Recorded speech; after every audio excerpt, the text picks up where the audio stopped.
Hey, I'm Ryan Reynolds, owner of Mint Mobile, with a message for everyone paying big wireless way too much. Please, for the love of everything good in this world, stop. With Mint, you can get premium wireless for just $15 a month. Of course, if you enjoy overpaying, no judgments, but that's weird. Okay, one judgment. Anyway, give it a try at mintmobile.com/switch. New activation and upfront payment for 3-month plan required. Taxes and fees extra. Additional restrictions apply. See mintmobile.com for full terms. This episode is brought to you by Shopify. Selling a little or a lot? Do your thing however you cha-ching with Shopify, the global commerce platform that helps you sell at every stage of your business. Shopify helps you turn browsers into buyers with the internet's best converting checkout. 36% better on average compared to other leading commerce platforms. Get a $1 per month trial period at shopify.com/offer23. Ryan Reynolds here from Mint Mobile. Not only have I been the owner of Mint Mobile for the last few years, I've also been a customer. I don't know if you knew this, but anyone can get the same premium wireless for $15 a month plan that I've been enjoying. It's not just for celebrities, so do like I did and have one of your assistants switch you to Mint Mobile today. I'm told it's super easy to do at mintmobile.com/switch. New activation and upfront payment for 3-month plan required. Taxes and fees extra. Additional restrictions apply. See mintmobile.com for full terms. 'Tis the season to shine with H&M. Discover the holiday collection and find fashionable pieces for your wardrobe or for under the tree. Get inspired and dazzle with this year's glam. From tuxedo styles, bow detailed pieces, impressive prints, and more. From unforgettable looks to unforgettable gifts. With fashion finds to home decor, find it all at H&M. Treat your loved ones and yourself this season. Shop in-store or at hm.com. Hey, I'm Ryan Reynolds, owner of Mint Mobile, with a message for everyone paying big wireless way too much. Please, for the love of everything good in this world, stop. With Mint, you can get premium wireless for just $15 a month. Of course, if you enjoy overpaying, no judgments, but that's weird. Okay, one judgment. Anyway, give it a try at mintmobile.com/switch. New activation and upfront payment for 3-month plan required. Taxes and fees extra. Additional restrictions apply. See mintmobile.com for full terms. This episode is brought to you by Shopify. Selling a little or a lot?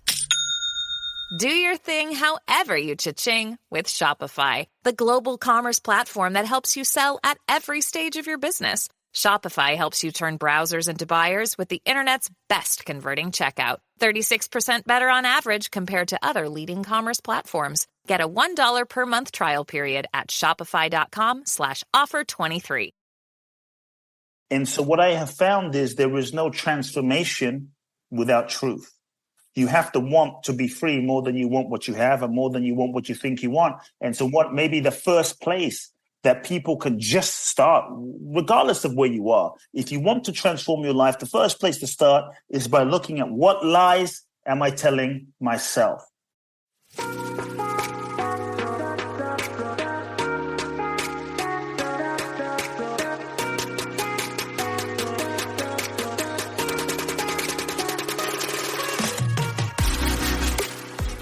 Hey, my name is Veronica Cisneros, and I am a licensed marriage and family therapist, a mama of 3 girls, and married for 23 years. I am obsessed with helping you navigate through the seasons of marriage, helping couples like you break free from feeling like roommates. I will teach you the secrets to having a healthy marriage by providing tools and tips to help you reconnect in a way that you can't keep your hands off each other, where flirting and kissing is the norm in your household. Setting intentional time to date, get to know and support each other's dreams and goals so that you can grow together without keeping score or judging one another. Where you feel seen and heard even when you disagree. Where arguments end with mutual respect and understanding. Where you work together to build and strengthen your family so no one feels like they're carrying the weight of the family on their own. These are the necessary skills your children need for you to model so that they develop healthy relationships and thrive in life. This is the Empowered and Unapologetic Podcast. Well, hello there. Thank you so much for joining us. So today we have a very special guest. So special that I'm going to need you to grab a pen and paper because you're definitely going to want to take notes. I just listened to his live and not only was I inspired, but I felt totally motivated for change. So I want to go ahead and introduce Kute Blackson. Kute, can you please tell us about your story and how did you become such a badass? Wow, what can I say? Thank you for the invitation. Absolutely. I was born in Ghana, West Africa. My father's from Ghana. My mother's Japanese. I grew up in London. I live in the US, so I'm from everywhere and nowhere, and that's has had its own challenges, but been a huge blessing at the same time. Look, from a very young age, I always felt something. I was a very sensitive kid. I felt people very deeply. There was always a part of me that wanted to alleviate people's suffering in some way. I just didn't know what that would look like. And people will often say that my upbringing was a bit different, a bit unique. But for me, I just thought my life was the same as everyone else's. I thought that my upbringing was normal, in that my first memories as a young boy was being lost in the crowd in Ghana, West Africa. And I saw this crippled woman pick up the sand that this man walked on, wiped it on her face and stand up. Week after week, I grew up seeing blind people see and deaf people hear and people stand up out of wheelchairs. The same man whose sand she picked up would look at a woman in the wheelchair and say, "Why are you in this wheelchair? You're not sick, stand up." And he'd put his hands on them and they would be healed. So you could, call this miracles. Yeah. And so I literally grew up in this environment of possibility, an environment of possibility of change and transformation and healing and the miraculous. And so this man was my father. He built 300 churches in Ghana, West Africa, built a huge church in London, about 5,000 people in London, hundreds of thousands of people in Ghana. He was considered the miracle man of Africa. And so, my career, you could say speaking career, started at age 8 when I was thrown into the audience and my father said, "Speak." And that's when I started speaking. And at age 14, I was ordained as a minister. Wow. And I was given the mandate to take over my father's organization. I was the successor. Everyone had their hopes and dreams pinned on me. And my entire life was basically set out for me. Yeah. But deep down, I think that I knew that something wasn't aligned. I knew that this wasn't my path, this wasn't my destiny, this wasn't my purpose. But I think like many of us, we allow fear to stop us. We allow fear to inhibit and prevent us from expressing who we are. We allow fear to prevent us from, expressing our voice. The fear of, if I am fully myself, then you won't love me. My fear was, if I dared to speak my truth to my father and be myself, then I'm going to lose him. I'm going to be outcast. I'm going to be alone. And for 4 years, I went through a deep internal conflict and turmoil and questioning. And when I was 17 and a half, 18, I came to a very transformational, pivotal moment in my life where I had to make some choices. I looked into my future and I saw that I could follow the expected path, the life that was set out for me, and I could be successful and I could be happy and I could maybe, take things to the next level. But if I didn't have myself, if I didn't have my soul, if I didn't have my integrity, if I didn't have my truth, and if I live this lie to get love, validation, and approval from my father, I'm going to have to live this lie for the rest of my life. Yeah. And that felt painful. And so I felt my soul calling me to come to America. I felt my soul calling me to come to the US, specifically because as a kid, I would sneak into my father's office and there were literally thousands of self-help spiritual books on his bookshelf. Yeah. And I would, basically I became a self-help book addict at a very young age, just trying to understand, who am I and what's the purpose of life and why am I not happy? And, how do I make peace with purpose and what am I here to do? And so all of the authors lived in Southern California.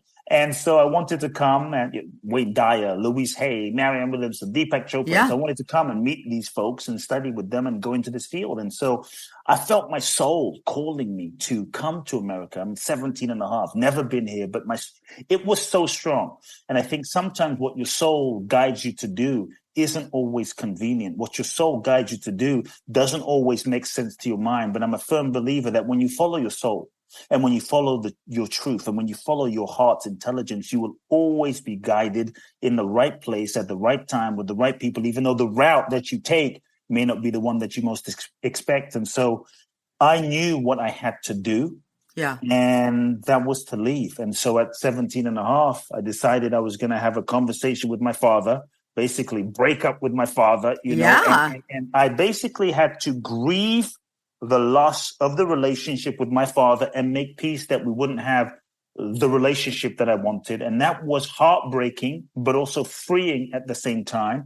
And we had the conversation and I told him my truth with love. And we didn't speak for 2 years. And that was incredibly challenging. Absolutely. But I knew that this was my path. And long story short, I ended up winning a green card in the green card lottery. This brought me to the US, 2 suitcases, $800, knowing no one in the country. And I went and found teachers and mentors and authors, studied with some of them. Yeah. Then I traveled, went to Thailand, went to parts of Asia, went to Israel, studied with some rabbis, ended up in India.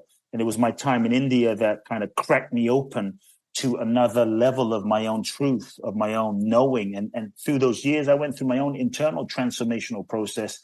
And out of that, I came back to the States a few years later, and at a young age, started working with people. And one person showed up, and another had no idea what I was doing. But one person showed up, another person showed up, another person showed up. People started transforming. I started getting a kind of download of inspiration of how to transform people, and people started coming from around the world That's to amazing. seek transformation. And then it just started growing into small groups and large groups and hundreds, thousands of people, and then two best-selling books. So that's amazing.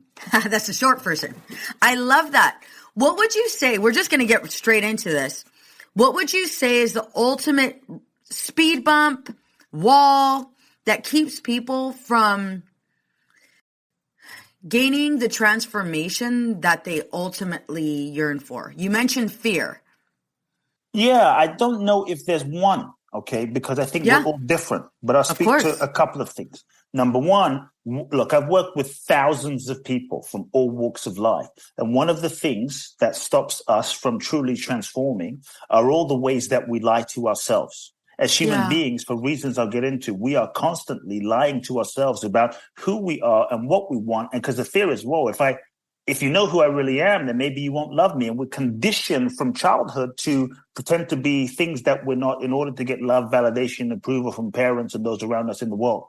Yeah. And so we're still conditioned, not necessarily aware that we're conditioned. And so we lie to ourselves. We stay in relationships that we know is not right. We stay in relationships that we know we're no longer in love. We work jobs that we hate, compromising our integrity, betraying parts of ourselves. We say yes when we mean no. And so what I have found is there is no transformation without truth. You have to want to be free more than you want what you have and more than you want what you think you want. Yes. And so what maybe the first place that people can just start, regardless of where you are. If you want to transform your life, the first place to start is by looking at what lies am I telling myself, and just getting real and honest about what lies am I telling myself. And I invite people to take the pressure off of yourself of having to take any action, because sometimes the fear of the consequence of taking action, it stops us. And the ego plays the self-protective game of confusion. Like, oh, I don't really know what to do. I don't really know if this relationship is right. I don't really know what my purpose is. When deep down, we know. We're just afraid. Yep. But we're kind of playing this game of confusion, and I don't know. And so if you take the pressure off of yourself of having to take action and just say, you know what, I'm going to simply acknowledge the truth, and I don't have to do anything about it. Then that opens up a safe space to just get in touch with the truth, because you can't shift something until you're in relationship with it. And so the first place is to say, I'm not in love with my husband or wife. Yeah. You don't have to leave. You don't have to break up. You don't have to do anything, but I'm no longer in love. I hate my job. Just start there. You don't have to leave, but just begin there. And that starts getting you in touch with a deeper feeling, a deeper truth, a deeper acknowledgement. And then an inner process can begin. And so I think the truth is what sets us free. And so what lies am I telling myself? What am I pretending to not know? And what is it costing me? I think in so many ways we keep ourselves stuck because we feel pain. We feel some pain in our life. Like, Pain can manifest as emotional pain. I'm depressed. I don't have energy. I'm uninspired. I'm sad all the time. This is a signal that something is not aligned. A physical ailment, an ongoing dis-ease in some way. To me, pain is a messenger. Pain is feedback. Pain is like a part of our own subconscious that is trying to speak to us and communicate to us. And yet, as human beings, like when we lie to ourselves, it's not meant to feel good. When we lie to ourselves, it's meant to be painful. The pain is a communication, is a communication method of our own deeper heart, our own deeper unconscious. And so what we tend to do as human beings, we've been conditioned to avoid pain. We see it as bad. We see it as negative versus seeing pain as feedback, pain as your friend. And so we drink it away, we sex it away, we shop it away, we work it away just so that we don't deal with it. And that just keeps us stuck even more when we don't deal with the pain. And so to truly transform your life, acknowledge the truth, face the truth, like feel the truth, live the truth, happy life. It's simple in some way, but it's not always easy. It's not always easy because we are conditioned. And this is the key. What keeps us stuck is we're conditioned. You see, I think that we're all born free as human beings. As children, we were freaking free. We would jump on the table naked and sing at the top of our lungs, and we didn't care what we looked like. We didn't care if we couldn't sing like Adele. We were just free. We were singing. We were singing. We're singing our heart out, being what we were. And then maybe someone said, "Oh, you don't look so good," or someone said, "Oh, you sound like crap," or you can't hold a tune, or boys don't cry, or girls don't act a certain way. And so we started to shut down. And so the conditioning process began. We were these bright beings. We incarnated into this human experience. We met our parents. Yeah. Our parents, bless their souls. They were just doing the best that they knew how to do based on their conditioning. So we're born into a preset framework of conditioning. And maybe dad was crazy. Maybe mom was an alcoholic. Maybe they were fighting all the time. Maybe there was, abuse, pain, dysfunction, some kind of trauma.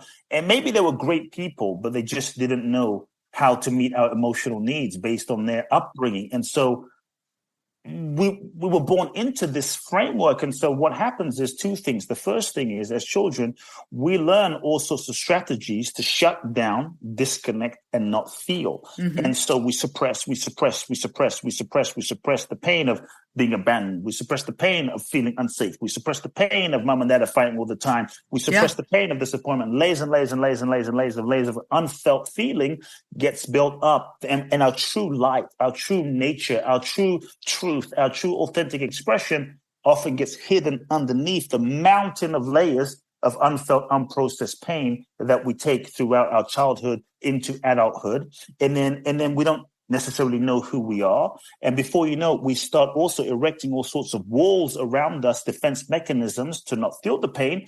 We erect walls to not feel the pain. And then we lose touch with who we are. And we hold on to this protective way of being in order to function and survive. It's survival. Most of us, we are living as adults, survival strategies that we learned that worked for us when we were 5, when we were 8, when we were 10, but it no longer works for us. It starts limiting us when we're 25 and 35 and 45 and starts, inhibiting our capacity to be authentic and to receive love and to give love. Yeah. We also learn, I think, a way of being, the sense of like, who do I need to be in order to get love and validation and approval? So we contort ourselves into a kind of shape, developing and becoming a persona, a personality, a role, a mask, an identity of who we think we need to be in order to get love, validation, and approval. We become nice, the nice girl, the independent one, the funny one, the responsible one, the one that takes care of everyone else.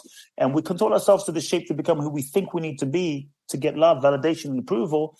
And we actually think that the version of ourselves that we've become is who we really are, but it's not. And now we end up living inside of the prison and the limitation of this persona that we've become. And the degree to which we're conditioned is the degree to which we're not free.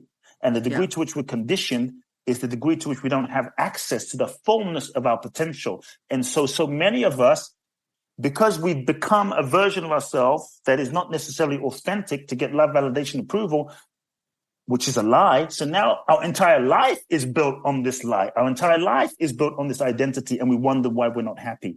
And so I think it's our conditioning that we're often not aware of that keeps us stuck. And so we have to become aware of our conditioning and become aware that we're conditioned. We have to be willing to question our conditioning. We have to be willing to acknowledge the feelings that we have learned so skillfully to suppress to keep ourselves safe so that we can release that, let that go and tap into a deeper dimension of our truth and authentic nature and power. So one thing I appreciate about what you're saying is you're right. You know, these thoughts, you know, we're living this life. We've been conditioned to believe this way. We've been conditioned to believe we're unworthy unless we're validated by someone. We're, you know, conditioned to believe that unless we look a certain way, act a certain way, you know, that determines our worth, right? Yes. And, you know, what you were sharing right now, we tend to try to avoid that pain, which we end up signing up. We don't even realize we're doing it, but we end up signing up for this life of suffering. We try to deny the pain versus accept that it's a part of our life and sign up for this life of suffering. And it's continuing suffering because we constantly deny the reality. And the reality is shit happens and it becomes so overwhelming. And, you know, pain happens and it also becomes overwhelming. But what we've neglected to do is similar to what you just said, and I want you to speak to that more, is we've refused to go ahead and identify why it's happening. And in addition, why we continue to run. Why is that our go-to? And why is it so hard for us to face? So I grew up very different from you, obviously, but for me, my familiarity was you don't show emotions, you don't show any signs of weaknesses.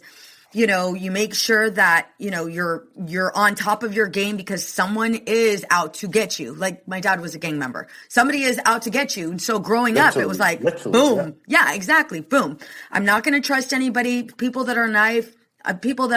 There's something going on there and they want something from me. And I didn't know what I didn't know. So for us to make this transition, we do have to become familiar with some of these red flags. How do you identify these red flags when all you've known is this life? Yeah, I think often you start experiencing so much pain in your life. Yeah. You start feeling miserable and unhappy and depressed. And at a certain point, you have to question, like, why do I feel this way? Even if maybe you've succeeded and you have what you have what you thought you wanted. Now you realize, shit, I have what I thought I wanted, but I'm still not happy. I have what I thought I wanted, and I'm not happy.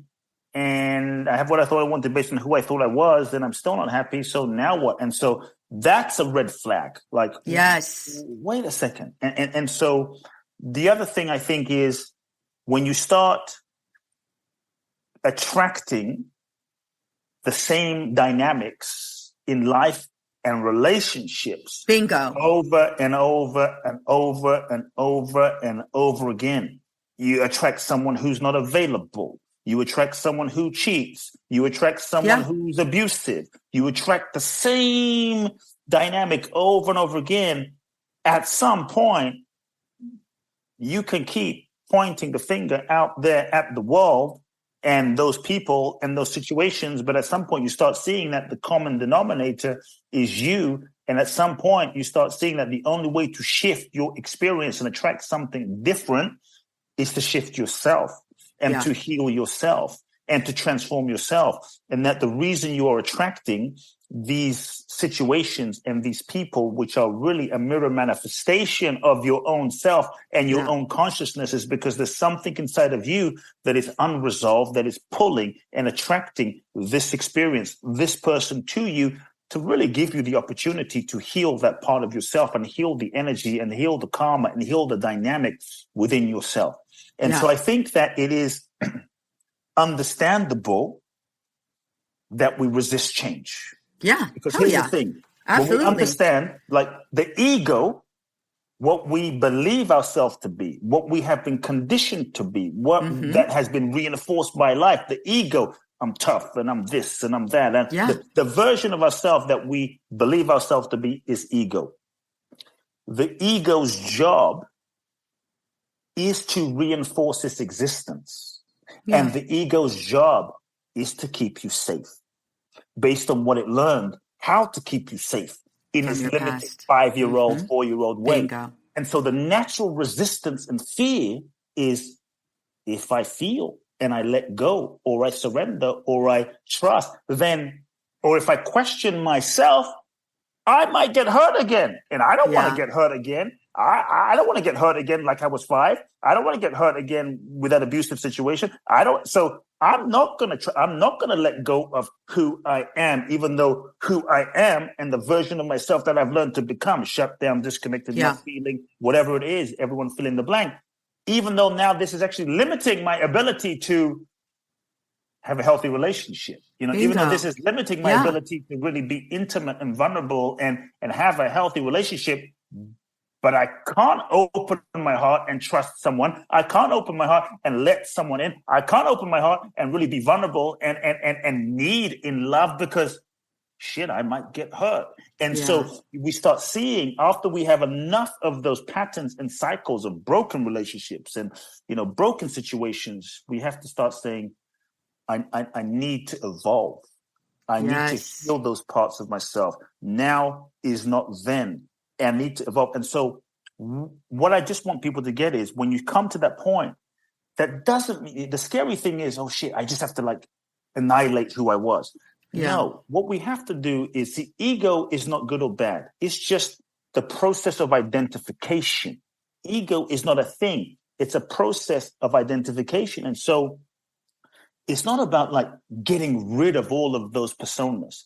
It's really about acknowledging them and becoming aware of them so that they're not running the show all the time, so that you can start to then develop a new relationship with those parts of you, because there is a place for the person that doesn't maybe trust people in your sense. There is a place for the independent one. There is a place for the responsible one. There is a place for the kind one. There is a place for these parts, but you have to have a healthy relationship with them, because if they're running the show all the time, then there's no spaciousness. There's no choice. We're just being run by our traumas and our conditioning. And so it's about shifting your relationship with the ego and shifting your relationship with those roles and masks so that you can be conscious and you can be aware and you can, for instance, somebody can be stubborn, right?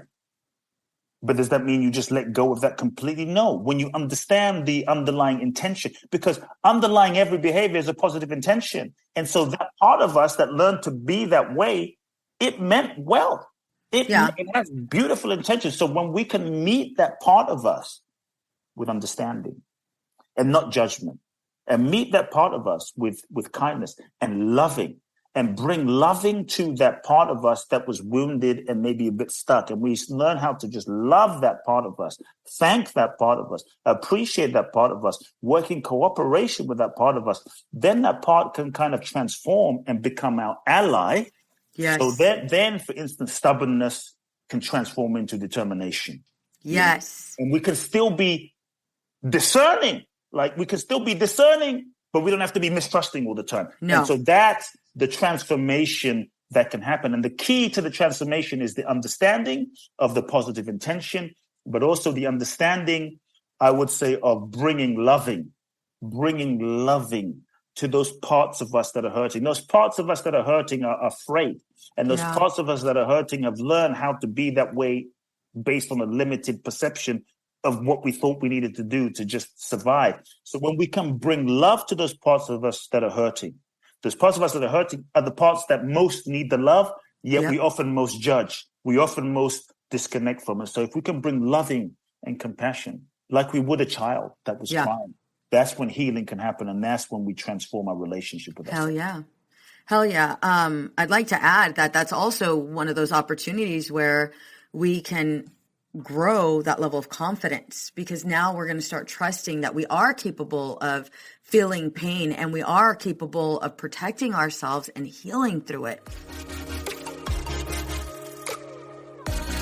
I know looking for the right therapist can be challenging. However, feeling overwhelmed and disconnected is even harder. Life is filled with several twists and turns, some more severe than others. We do our best to handle them as they come and find ourselves at a loss, not knowing what to do or who to turn to. The clinicians here at Outside the Norm Counseling are here to help.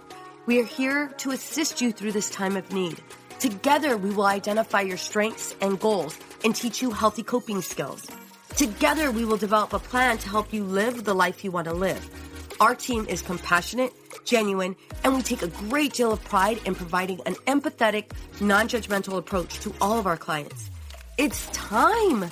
You've waited long enough, whether it be for you, your child, or if you're in need of a couple session. We are highly trained clinicians ready to guide you. Schedule an appointment now by calling 951-395-3288. Again, that number is 951-395-3288.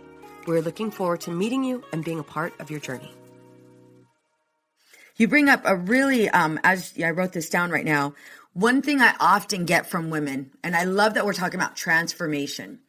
A question I get, I swear to you, every single time I'm on a live or just with questions in general. How do I get my husband to change? Okay. And I would love for you to answer this. Hell yes. I would love for you to go there. And here's why. They've already gotten my feedback, but I definitely want them to hear it from a male perspective, right?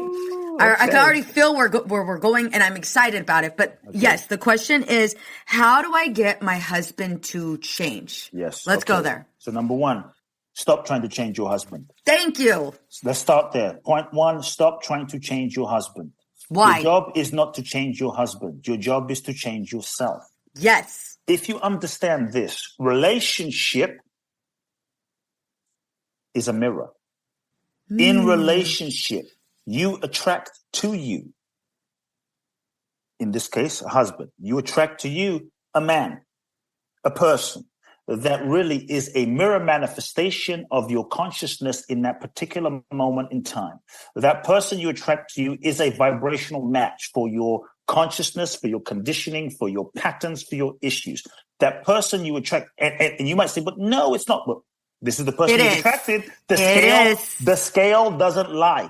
Yep. The bottom line. The mirror doesn't, you can fight the mirror, but this is what's in front of you. This is the mirror. So the person you're attracted to is a mirror manifestation of yourself. They reflect to you parts of yourself that you most need to heal.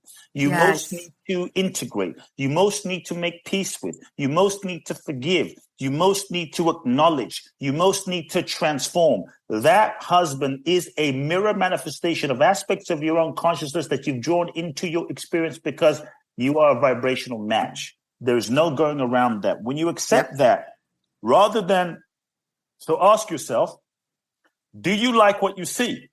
Yeah. And if the answer is, well, kind of, sort of, no, don't argue with the mirror and don't blame and don't point the finger. And most of us, we try to change the mirror and the reflection. Yes. The person is a reflection, a vibrational reflection that is in communication with your body, with your heart, your soul, your nervous system. So the key then becomes to take full responsibility for the reflection and commit to transforming and changing yourself. And how you can do that is take responsibility or make it about him. And then you can ask yourself, what is my husband reflecting to me about myself? Well, nothing. Write that down. Write that down. What is my husband reflecting to me about myself? Now, some women are going to say, well, nothing. He's freaking selfish, and he's selfish, and he's narcissistic, and all he thinks about is himself. Yeah, no. Okay, but if you take a step back and go, okay, it's a mirror. I attracted him for a reason. What is my soul seeking to learn? What is my soul seeking to learn in this relationship? Then maybe you're not narcissistic. Maybe you're not selfish, but maybe he's reflecting to you and showing you where you need to be more like that. Maybe he's showing you the part of yourself. Maybe he's so on one extreme that he's showing you the part of yourself that you actually need to embrace more and you're so disconnected with honoring yourself and loving yourself. And he's so on the extreme that you need to actually integrate what you've disowned in the manifestation of him, which is what you attracted that extreme mirror to you. And so sometimes the mirror isn't, well, he does this and I do that. Sometimes the mirror is he's showing you aspects of yourself that you also haven't integrated and owned. And so Here's the thing. When you understand that, you start focusing on yourself. What do I need to shift? What do I need to heal? What do I need to transform within myself? But I want women to understand this. Every single thing that happened to you from childhood is stored in your nervous system. Yeah. Your nervous system is the antenna to the world. Information comes in, it gets filtered through your nervous system, and through the state of your nervous system processes an individual, an experience, and makes an interpretation that functions as your reality, not necessarily reality, but functions as reality based on the state of your nervous system. That means when dad, depending on your childhood, if dad was not around, or dad was abusive, or mom and dad were fighting all the time, or dad just abandoned you, in your nervous system as a child, you're going to start feeling like, oh, love is unavailable. Yep. Or love leaves, or love isn't safe. And that gets wired in your nervous system. That's the association. It's not conscious, so to speak. And so often in relationships, unconsciously, you will go into life without conscious awareness, but with this patterning in your nervous system, you will go into life and you will vibrationally, energetically gravitate towards a person that is an energetic similarity to your association of love. So you'll go out, you'll meet a man, and you'll be like, oh, I like him. Mm-hmm. Oh, mm-hmm. I feel a connection. Oh, mm-hmm. I'm attracted. I feel like I know him. I feel like we're soulmates. I feel like so familiar. Yes, he does feel familiar, but energetically, nervous system, it's your dad. You're in relationship with the energy, the patterning. We think it's chemistry. It's not chemistry. I call it, if I can say, I call it shittistry. It's your conditioning matches his conditioning in your nervous system, and it is what pulls you together. And that's often why we attract who we attract. In your unconscious, in your psyche, there is an unconscious impulse to heal the unresolved patterns inside of you, which is why we then pull to us people that trigger, people that have the familiar resonance to what is unresolved to us in order to heal that dynamic. So when you understand that, then you understand the true purpose of relationship. Yes, to have great sex. Yes, to go to the movies. Yes, to have vacations. But the true purposes of relationship is you attract to you a partner because they're a mere manifestation. You attract to your partner because you have lessons to learn. And ultimately, the true purpose of relationship is evolution. Evolution from the standpoint of learning the lessons as to why you attracted your husband to you. Yeah. Learning the lessons, because the degree to which you learn the lessons, you heal yourself, you transform yourself, is the degree to which you will free yourself. And as you free yourself, then the things that may have pissed you off or upset you or triggered you, as you heal those parts of yourself, you might find yourself relating to him differently now.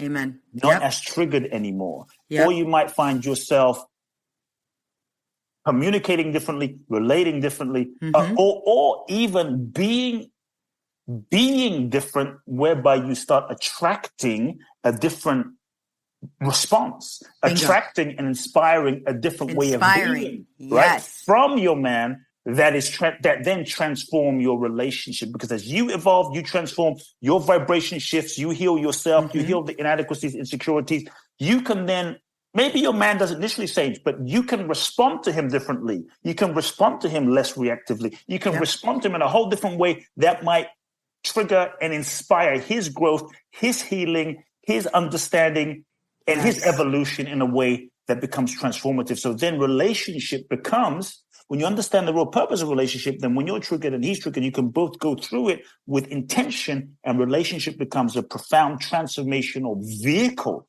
almost a transformational yoga for your healing and his evolution. And so don't try to change your man, change yourself. Amen. Amen. Everything you just said, I've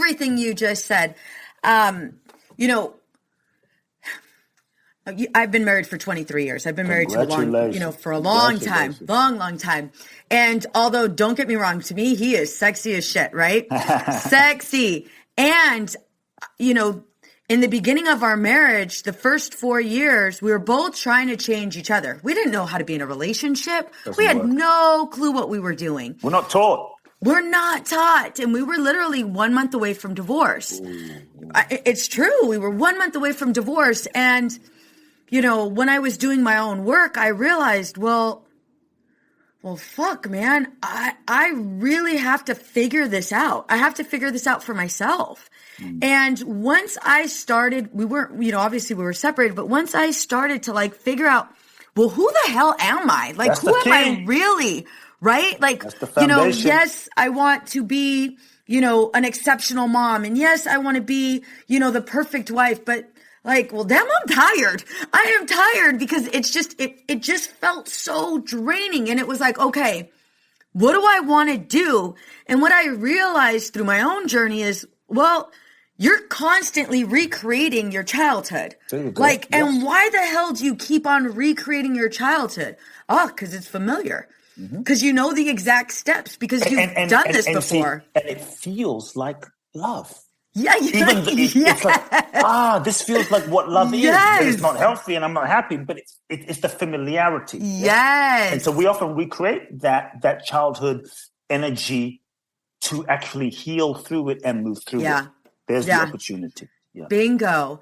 And it wasn't until I started to work on myself, what I wanted in life. I mean, shit, even what type of ice cream flavor that I enjoyed. There you go. Like everything just started to shift and change. And I went back to school and I was like, well, I actually like school and I actually want to go ahead and pursue this career. But I noticed so many things were starting to change for me. And the craziest part is, and I love that you use the word inspire. I use that as well. You can't change people. You can inspire change. Yes. The craziest thing happened, again, me and my husband were separated. All of a sudden, I started to be a witness to some of his change. And again, we weren't together, you know, but I was making all of these changes. I went from being either the aggressor or submissive, and I didn't know how to assert myself, to all of a sudden setting these healthy boundaries, communicating effectively my needs, not taking shit from anybody, and just like really honing in on who I was unapologetically. And it was crazy because, yes, of course, I was attracting my husband, but just the people that I was surrounded by, my professors, you know, just my work colleagues, like I was attracting a different state of being for other people.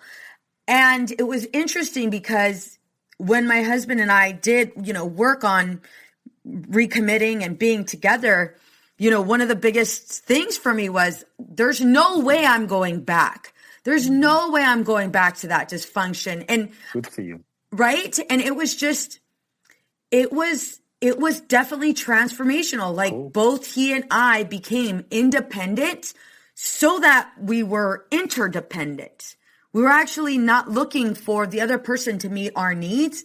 Instead, it was like, I can actually enjoy you and want to be with you. I don't need to be with you. And it was crazy because it was then that we started to become like the best of friends and have fun together. Have so much fun together. And so I love everything that you just stated because it is so true and it's so freeing. When you know, since we're speaking to women and, you know, in this conversation, I would say when you as a woman, and again, I would have a whole different conversation with men. So of course. To put them off the hook here. We got to do another podcast. We'll do another podcast on that one. As a woman shift and evolve and heal and expand, your vibration and energy shifts. That energetic vibrational shift becomes a invitation to the man to evolve and grow. Many women I have seen play small and don't transform fully into, do the work that you just said because they're afraid. If I heal and transform and really expand into my bigness, then Well, I still want to be with him. I know that this won't work. So let me just kind of keep myself small, because then it can keep the pattern of the relationship together. And so when you first come into relationship, it's like a balloon. You're both kind of like in a certain shape together. Mm-hmm. And as one person evolves, it expands one side of the balloon. It puts pressure on the balloon. And then that's the invitation for the other person to grow and evolve. And then the other person grows and evolves. And so as you as a woman, you heal and you transform. Like, don't worry about him healing. You heal, transform, you heal, do your internal work, your energy and vibration shift. That energetic vibration becomes an invitation for him, mentally, emotionally, to also rise up and shift. And here's the truth, what I believe is the truth. I think women, you as women, have the gift and often are the leaders in many ways. I was hoping you would say that. That I don't say are here to, but are here to assist us men to evolve and grow. And many times we grow and evolve because you provide the lead, because you evolve first. And that evolution is the invitation for us to expand into. And so I would say, don't tell your man what to do. No. Don't direct him what to do. Instead, you heal yourself, you transform, become as expanded, inspiring, feminine being as you can. Yeah. And that will hopefully inspire him to rise up and live into his potential. If he loves you, if he's sensible, he will go, wow, if I want this to work, I need to up my game. Yep. And so you do that and observe what happens without constantly jumping in and do this, do it. Yep. Just hold the space, expand. That energy is the invitation that will allow him to rise into his next level. And then you can keep, growing together. That's the key. Don't do for him what he needs to do himself. Bingo. That's a mistake women make. They want to do the healing for him. They want to find a therapist for him. They want to change him. Don't do that. Don't do that. You can provide inspiration. You can provide ideas, but he has to, of his own accord, want to change and be willing to do the mental, psychological, emotional work to change. One mistake that women make is they are constantly seeing his potential. Yes. And it's like, oh, but I see his potential. Yeah. Veronica, it's just his potential. Yeah, you cannot just be in relationship with his Bullshit. potential. No. It's beautiful to see his potential, but you've got to also see where he's currently at. And if a relationship is going to work, he has to be willing to receive your seeing his potential and do the therapeutic, mental, psychological, emotional work in reality. Yep. To live into the potential that you're seeing. Because if he doesn't do the psychological, mental, emotional work, you can see the potential for the next 50 years, but he won't change. And so I always tell women, stop making excuses for your man. Don't nag him. Don't, bust his balls. Just stop making excuses. Because many times women, I have seen, this is with clients and friends, I have seen make excuses for the man because you're just compassionate beings. As feminine, you are love. And so you have so much love that sometimes you just make excuses for us. And you making excuses for him just keeps him small.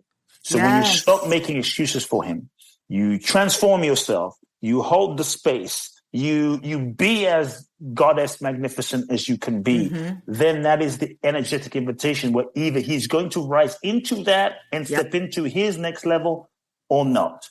And there is a risk, but there is also a lot to gain. Yes. One thing that I love that you said is we can't work harder than him.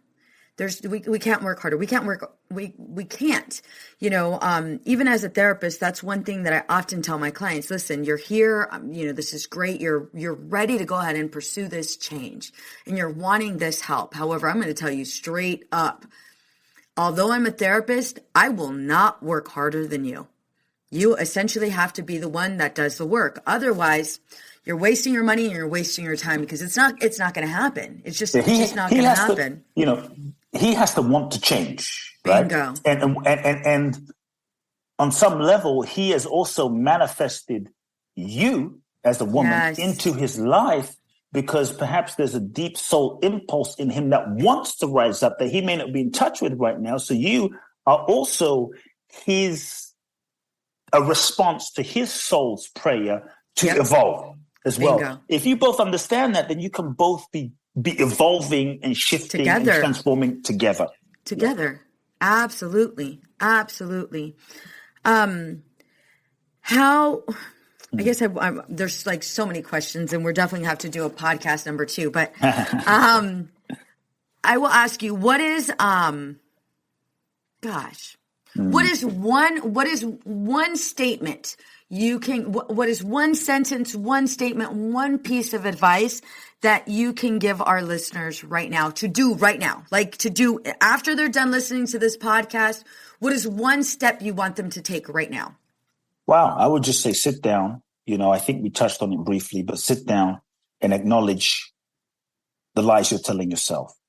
Yeah. Like, what lies are you telling yourself? Just start there. But what lies am I telling myself? What is the BS I'm telling? Where am I lying to myself? Yeah. And just start getting, make a list and start getting really real and raw and honest. Yeah. The other thing is, I would say, take a look at, what do I want in life? What do I want in relationships? But who do I need to be? And really look at who do I need to be in order to have that? Then you start seeing where the gap is. Like, who do I really need to be? The other thing I would just invite people is to sit with this. Like, you are going to die. Yeah. Like, I don't mean to be morbid here, but no, it's true, girl. You better listen. Yep. You are going to die. Feel it. Embrace meditate on your death today. Feel it, because the reality of death gets you in touch with the sacredness of life. And many of us, we waste time in situations. We waste time in relationships. We waste time in jobs we hate, thinking we have forever, and we don't. Life is precious. And so feel your death, hold it close, use it to activate a fierce urgency to get real and get raw and live life. And because none of us know when that moment's going to come. I hope that we all live a long life. But the people who died in 9/11 or tsunami or natural disaster didn't know that they weren't going to come home that night and look their loved ones in the eyes and say, hey, I love you, or forgive me. And so if death came, would you be ready? And if not, why not? Like, what's ungiven? What's unsaid? What's unforgiven? What hasn't been communicated? Do it, because when you die and you meet your maker, you can't go to God and say, can I get a refund on those 2 years that I wasted in my relationship? Can I get a refund on those 10 years? It's gone. And so ask yourself, how would I need to live so that if death came, I could die without any regrets? Yes. I feel like it's like a standing ovation. What a powerful way to end this podcast. Kute, thank you so much. I want to know, and our listeners I know are dying to know, where can we find you? How can we work with you? Just a couple of ways. The book, The Magic of Surrender. Yes. Available on Amazon. Get the paperback version. Check it out. It's a simple guide to living many of the things I'm talking about. If people feel really inspired by the conversation, I would say, one of my favorite things to do that really has transformed many lives around the world. Twice a year, I do a 12-day event in Bali. It's called Boundless Bliss. Boundless Bliss. www.boundlessblissbali.com. That's boundlessblissbali.com. And for those that feel a readiness to transform, to heal, to connect to your deepest truth, and you have a sense that you've been put on the planet for a purpose that's bigger than yourself. Yeah. This is a 12-day immersion seminar training that is designed to help uncondition you and unprogram you so that you can connect to your power. So we do it twice a year. This is my last year doing the event. And so July the 28th to August the 8th is the next one. Okay. Go to the website and find out all the info and apply. Amazing. And we'll explore the possibilities. My main website, Kute, Kute, KuteBlackson.com. You can find out generally info there. And yes, Instagram, Kute Blackson, Facebook, Kute Love Now. Awesome. Kute, this has been amazing. Thank you again. Thank you. Thanks a lot. Let's be honest. We can all use a little help in our marriage, especially when it comes to communicating. I have created a guide just for you. 5 things that are killing your marriage, tips from a therapist. Find out if you are making these marriage mistakes. Ladies, this guide is 100% free. I will give you practical tips and easy to use strategies to apply right away. You all know I'm a huge advocate for couples. I am on a mission to help you and your partner experience stress-free living. With this free guide, we are setting our marriages up for success. But it starts with you. You will find this free guide here in the show notes or go to www.veronicacisneros.org. The information I will be providing you is next level, and people pay good money to get these tips that I will be giving you for free. Don't forget to share this with a friend. What's up, ladies? Just want to let you guys know that your ratings and reviews for this podcast are greatly appreciated. If you love this podcast, please go to iTunes right now, write a review, rate the episode, and subscribe. Don't forget to share it with your friends. Hey there. This is Casey McGuire Davidson, host of the Hello Someday podcast. I'm an ex-red wine girl turned life coach who helps busy women change their relationship with alcohol. I spent 20 years climbing the corporate ladder while drinking a bottle of wine a night to unwind. In the Hello Someday podcast, my goal is to teach you the tried and true secrets of creating and living a life you don't want to escape from. Each week, I'll bring you tools, lessons, and conversations to help you drink less and live more. I'll teach you how to navigate our drinking-obsessed culture without a buzz and how to turn the decision to stop drinking from your worst-case scenario to the best decision of your life. You can find new episodes of the Hello Someday podcast every Thursday, wherever you listen, and I hope you check it out.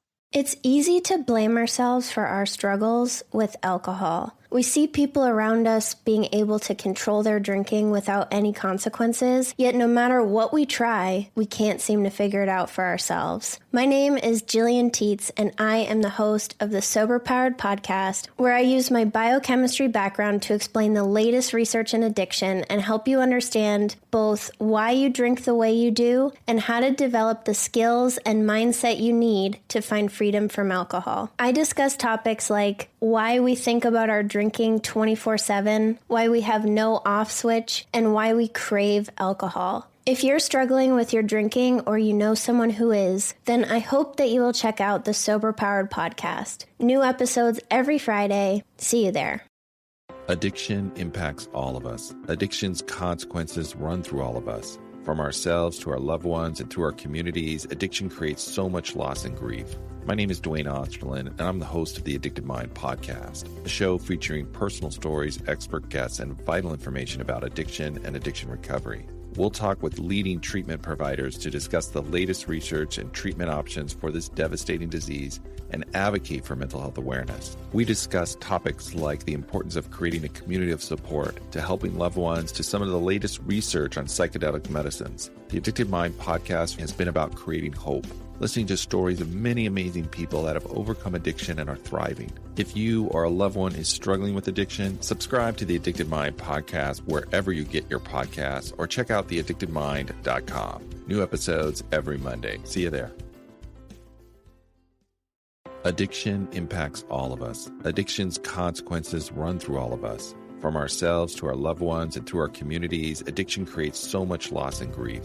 My name is Dwayne Osterlin, and I'm the host of the Addicted Mind podcast, a show featuring personal stories, expert guests, and vital information about addiction and addiction recovery. We'll talk with leading treatment providers to discuss the latest research and treatment options for this devastating disease and advocate for mental health awareness. We discuss topics like the importance of creating a community of support to helping loved ones to some of the latest research on psychedelic medicines. The Addicted Mind podcast has been about creating hope, listening to stories of many amazing people that have overcome addiction and are thriving. If you or a loved one is struggling with addiction, subscribe to the Addicted Mind podcast wherever you get your podcasts or check out theaddictedmind.com. New episodes every Monday. See you there. I know we've been taught that motherhood requires alcohol. I know we've been taught not to question our relationship with alcohol until we've lost everything. And I know we've been taught that if we do dare to examine our relationship with alcohol, we need to head straight to AA and declare ourselves an alcoholic who is powerless to alcohol forever. But what if all that isn't true? That's definitely not my story. I'm Suzanne, the host of the Sober Mom Life podcast. I'm an influencer who stopped drinking in January 2020, and since then, I've been telling the truth about motherhood, influencing, alcohol, and sobriety. If you suspect deep down that glass or 3 of wine at night might just be making motherhood harder, well, you're right. Come and join me as I chat with other sober and sober-curious moms. Let's laugh, cry, and normalize sobriety together, all while we reheat our coffee for the 4th time today. I know we've been taught that motherhood requires alcohol. I know we've been taught not to question our relationship with alcohol until we've lost everything. And I know we've been taught that if we do dare to examine our relationship with alcohol, we need to head straight to AA and declare ourselves an alcoholic who is powerless to alcohol forever. But what if all that isn't true? That's definitely not my story. I'm Suzanne, the host of the Sober Mom Life podcast. I'm an influencer who stopped drinking in January 2020, and since then, I've been telling the truth about motherhood, influencing, alcohol, and sobriety.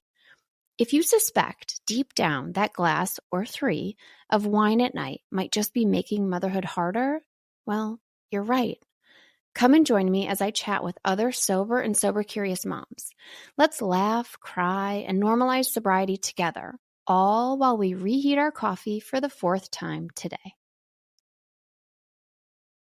Addiction impacts all of us. Addiction's consequences run through all of us. From ourselves to our loved ones and through our communities, addiction creates so much loss and grief. My name is Dwayne Osterlin, and I'm the host of the Addicted Mind podcast, a show featuring personal stories, expert guests, and vital information about addiction and addiction recovery. We'll talk with leading treatment providers to discuss the latest research and treatment options for this devastating disease and advocate for mental health awareness. We discuss topics like the importance of creating a community of support to helping loved ones to some of the latest research on psychedelic medicines. The Addicted Mind podcast has been about creating hope, listening to stories of many amazing people that have overcome addiction and are thriving. If you or a loved one is struggling with addiction, subscribe to the Addicted Mind podcast wherever you get your podcasts or check out theaddictedmind.com. New episodes every Monday. See you there. I'm Madeline, and I'm the host of the Happiest Sober podcast. I got sober in my 20s after a decade of gray area drinking, and the greatest plot twist of all time was realizing that alcohol, the thing that I thought made my life the most happy and fun and exciting, was actually the exact thing preventing me from living my happiest and best life. My mom is 40 years sober, and she joins me on my podcast very often. I like to call her my part-time co-host, and I also bring you solo episodes where I share my top tips, tricks, and mindset shifts in sobriety, and lots of how-tos for navigating all the things sober, from weddings to parties to holidays to bachelorette parties to trips. I'm also joined by so many guests who come on and share their sober stories, and they're all so inspiring. I'm here to show you that life doesn't end when you quit drinking. In fact, it's very much the opposite. And no matter what your relationship was with alcohol, life can be the absolute happiest when you're sober. New episodes come out every Tuesday. You can listen to Happiest Sober podcast wherever you get your podcasts.